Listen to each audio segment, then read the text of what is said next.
Good morning everyone. मेरा नाम है डॉक्टर एच के कुणाल और आप देख रहे हो ओशन ऑफ डेंटिस्ट्री।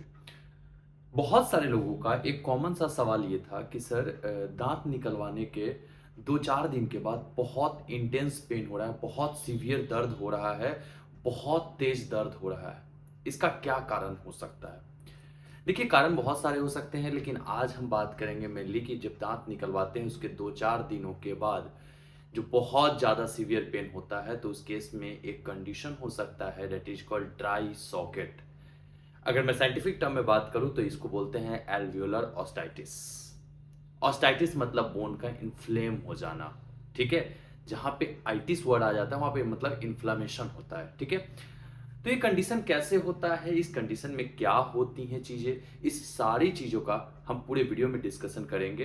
तो वीडियो अंत तक देखिएगा और मैं आपको इसके उपाय भी बताऊंगा कि ये कैसे ठीक होता है। तो चलिए वीडियो की शुरुआत करते हैं। अगर चैनल पर नए हैं तो लाइक शेयर सब्सक्राइब जरूर कीजिएगा।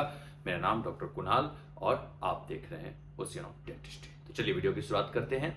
सबसे पहला है कि भाई, जब हम दांत निकलवाते हैं तो ये किसी भी कंडीशन में हो सकता है कि किसी भी दांत को आप जब निकलवाते हो तो ये कंडीशन जनरेट हो सकता है, ये कंडीशन हो सकता है। ऐसा कब होता है कि जब आप दांत निकलवाते हो, मोस्टली विजडम टूथ जब निकलवाते हो, जब आप अक्ल दांत निकलवाते हो, तो उसमें क्या, जार जब निकलवाते हो तो उसमें क्या होता है कि बहुत ज़्यादा बोन को गटरिंग किया जाता है, बोन गटरिंग की जाती है, बोन को काटी जाती है या थोड़ा सर्जिकली प्रोसेस के थ्रू वो निकाला जाता है।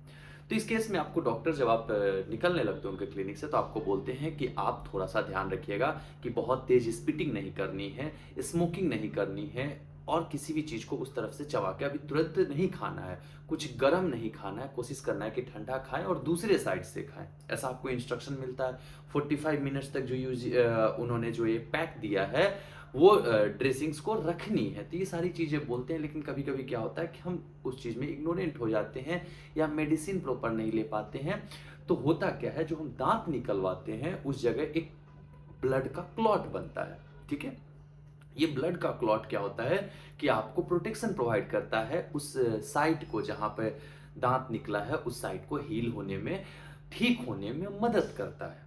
ठीक, अब क्या हुआ कि आपने क्या किया कि वो गलती से भी आपसे या फिर किसी भी रीजन से आपने विगोरसली कभी ब्रश कर दिया, किसी भी रीजन से वो ब्लड क्लॉट टूट गया, तो अब क्या होगा, उस जगह का जो बोन है वो तो बाहर दिखने लगेगा और बाहर दिखेगा तो बैक्टीरिया का इन्फेक्शन हो सकता है या कोई भी ट्रॉमा होगा तो दर्द होगा और धीरे धीरे धीरे धीरे क्या होगा, ब्लड क्लॉट जब नहीं बनेगा तो उसमें बहुत सीवियर आपको एक दर्द महसूस होगा।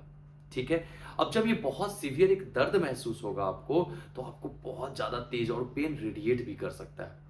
ठीक है, तो आपको लगेगा कि क्या हो गया। ये जनरली क्या होता है कि within the first week जब आप एक्सट्रैक्शन कराते हो इसी में हो जाता है। 2 से 4 दिनों के बाद, जब एक्सट्रैक्शन जिस दिन आपके दांत निकाले गए हैं उसके 2 से 4 दिनों के बाद ये प्रॉब्लम हो सकता है आपके साथ। ठीक है, मतलब within the first week ये हो जाता है। तो इस कंडीशन में आपको डॉक्टर के, जब आप जाओगे वापस अपने नज़दीकी डेंटिस्ट के पास जिनके यहाँ आपने दांत निकलवाया उनके पास जाओगे, तो वो क्या करेंगे कि वापस से फ्रेश ब्लीडिंग कराएंगे उस एरिया में, थोड़ा सा स्क्रैच करके उसको एक फ्रेश ब्लीडिंग कराएंगे और उसके बाद क्या करेंगे, जेंटली उसको इरिगेट करेंगे, सलाइन से, नॉर्मल सलाइन से उसको इरिगेट करेंगे।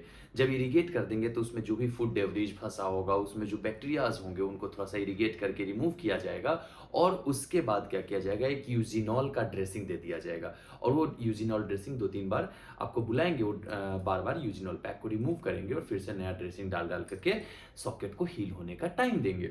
ठीक, इसके अलावा आपको वो over the counter OTC drug दे देंगे, एनएसएआईडी दे देंगे, कोई भी लाइक आपको दे देंगे, एसिटामिफिनोन दे देंगे, केट्रोलैक दे देंगे, कोई भी आपको एनएसएआईडी में वो देंगे कि इसको साथ में लेते रहिएगा सो दैट कि आपका थोड़ा सा इन्फ्लामेशन भी कम हो और उस एरिया में जो सूजन है वो कम भी हो जाए और थोड़ा सा उस एरिया में आपको हीलिंग में सपोर्ट भी मिल जाए। तो ये पूरा जो कंडीशन होता है, बहुत ज़्यादा घबराने की जरूरत नहीं है आपको, ये बहुत नॉर्मल है। बहुत सारे लोगों के साथ ये हो जाता है कि उनका पूरा का पूरा बोन हील ही नहीं हो पाता है, उस जगह का जो साइट है, एक्सट्रैक्शन का जो साइट है वो ठीक से हील नहीं हो पाता है, तो उस कंडीशन में ये प्रॉब्लम जनरेट हो जाती है। तो ऐसे कंडीशन में कभी कभी घबराना नहीं है आपको।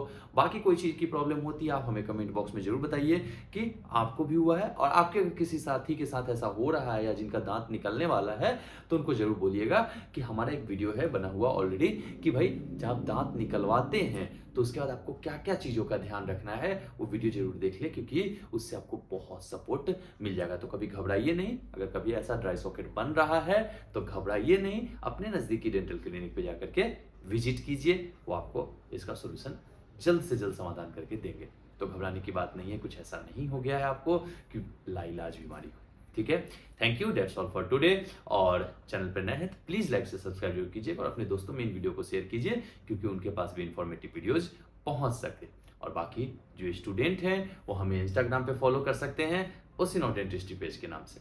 Thank you, that's all for today. Bye bye, take care.